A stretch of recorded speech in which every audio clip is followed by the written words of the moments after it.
بسم اللہ الرحمن الرحیم۔ اللہ تعالیٰ نے رزق کے 16 دروازے مقرر کیے ہیں اور ان کی چابیاں بھی بنائی ہیں۔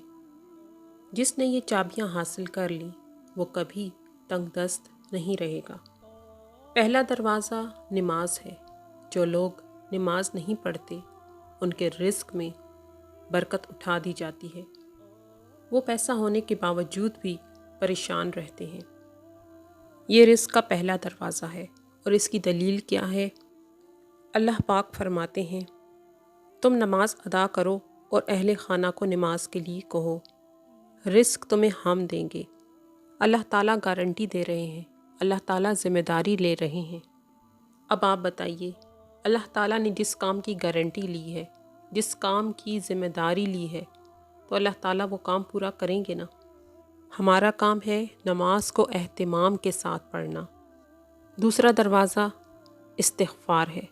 جو انسان زیادہ سے زیادہ استغفار کرتا ہے، توبہ کرتا ہے، تو اس کے رزق میں اضافہ ہو جاتا ہے اور اللہ پاک ایسی جگہ سے رزق دیتا ہے جہاں سے کبھی اس نے سوچا بھی نہیں ہوتا۔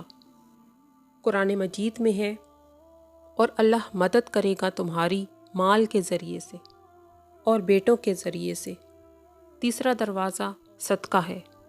اللہ نے فرمایا کہ تم اللہ کی راہ میں جو خرچ کرو گے اللہ اس کا بدلہ دے کر رہے گا۔ انسان جتنا دوسروں پر خرچ کرے گا اللہ اسے 10 گنا بڑھا کر دے گا۔ یہ 100% پکی بات ہے۔ انسان اخلاص کے ساتھ اللہ کے راستے میں جو خرچ کرتا ہے اس کا بدلہ اسے مل کے رہتا ہے۔ رزق کا چوتھا دروازہ تقوی اختیار کرنا ہے۔ جو لوگ گناہوں سے دور رہتے ہیں اللہ پاک ان کے لیے آسمان سے رزق کے دروازے کھول دیتے ہیں۔ اللہ تعالیٰ ارشاد فرماتے ہیں، اگر یہ بستیوں والے تقوی اختیار کرتے تو ہم ان کے لیے آسمان سے رزق کے دروازوں کو کھول دیتے۔ اللہ آسمان سے رزق کے دروازے کھولتے ہیں جو انسان گناہوں سے بچتا ہے۔ پانچواں دروازہ کثرت عبادت ہے۔ نفل پڑھنا، نمازیں پڑھنا، خوب جی بھر کے عبادت کرنا۔ جو لوگ زیادہ سے زیادہ نفلی عبادت کرتے ہیں اللہ ان پر تنگ دستی کے دروازے بند کر دیتے ہیں۔ اللہ کہتے ہیں، اگر تو عبادت میں کثرت نہیں کرے گا تو میں تجھے دنیا کے کاموں میں الجھا دوں گا۔ حدیث مبارکہ ہے، اے ابن آدم، میری عبادت کے لیے اپنے آپ کو فارغ کر لے، میں تیرے سینے کو غنا سے بھر دوں گا اور تمہاری تنگ دستی کو میں دور کر دوں گا۔ یعنی عبادت کرنے سے اللہ تعالیٰ تنگ دستی کو دور کر دیتے ہیں اور سینے کو غنا سے بھر دیتے ہیں۔ اور آگے حدیث پاک میں ہے، اگر تو ایسا نہیں کرے گا تو میں تیرے ہاتھ کاموں میں الجھا دوں گا اور لوگوں کی طرف تیری محتاجی کو بھی ختم نہیں کروں گا۔ چھٹا دروازہ حج اور عمرے کی کثرت کرنا ہے۔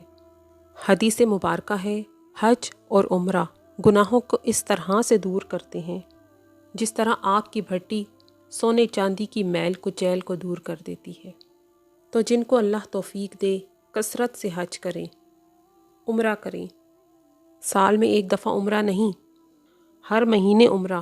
اس سے بھی زیادہ کی توفیق اللہ دے تو اس سے بھی زیادہ کریں۔ جتنا حج عمرہ کریں گے اللہ تعالیٰ اتنا اور رزق میں برکت عطا فرمائیں گے۔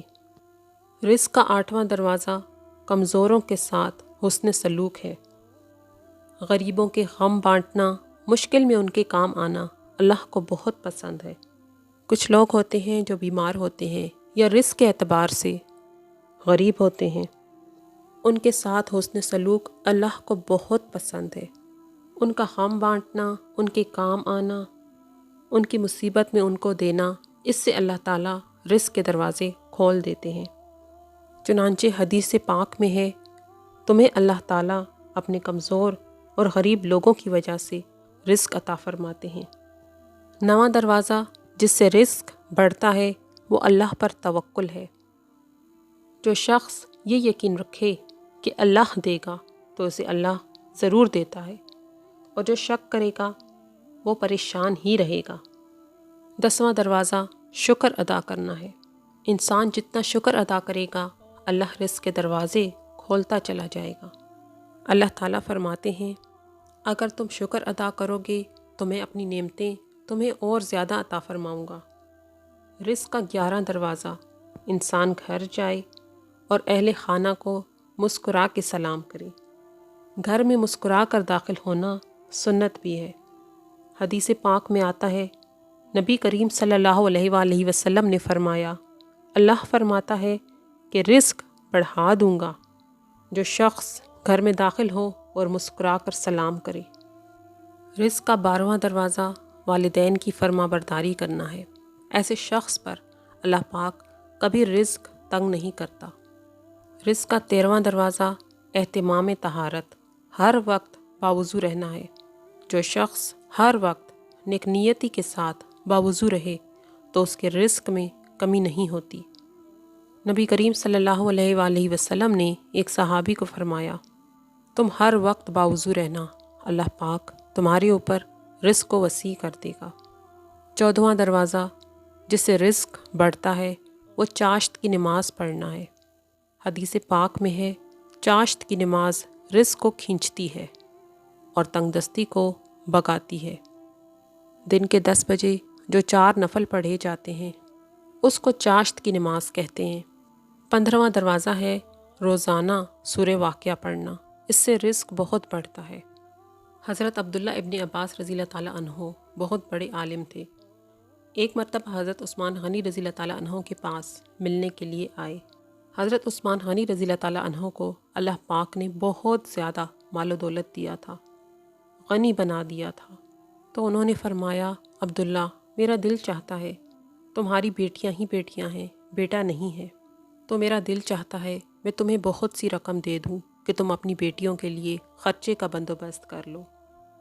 تو حضرت عبداللہ ابن عباس رضی اللہ تعالیٰ عنہ نے جواب دیا امیر المومنین مجھے آپ کے تعاون کی ضرورت نہیں ہے۔ حضرت عثمان غنی رضی اللہ تعالیٰ عنہ بہت حیران ہوئے، فرمایا تعاون کی ضرورت نہیں ہے تو پھر کیسے گزارا ہوگا؟